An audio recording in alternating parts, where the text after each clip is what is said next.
Hi friends, మీకు ఈ video నచ్చినట్లయితే ఈ వీడియోని లైక్ చేయండి, సబ్స్క్రైబ్ చేయండి.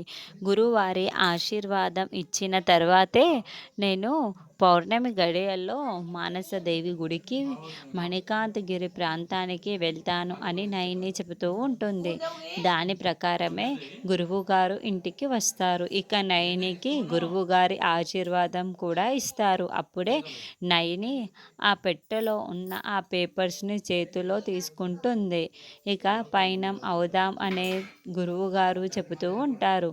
అలాగే గురువుగారు, నేను సిద్ధం, పదండి వెళ్దాం అని నయని అంటుంది.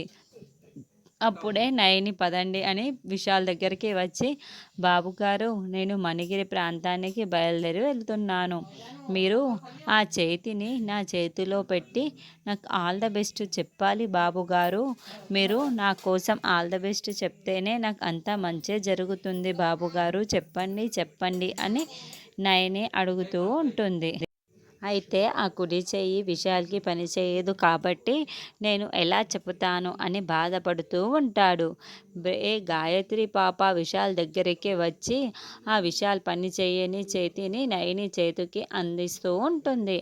అలా విశాల్ ఆల్ ద బెస్ట్ చెప్పే విధంగా గాయత్రి పాప చేస్తూ ఉంటుంది. దాంతో నయని, విశాల్ చాలా సంతోషపడుతూ గాయత్రి పాప వైపుకు చూస్తూ ఉంటారు.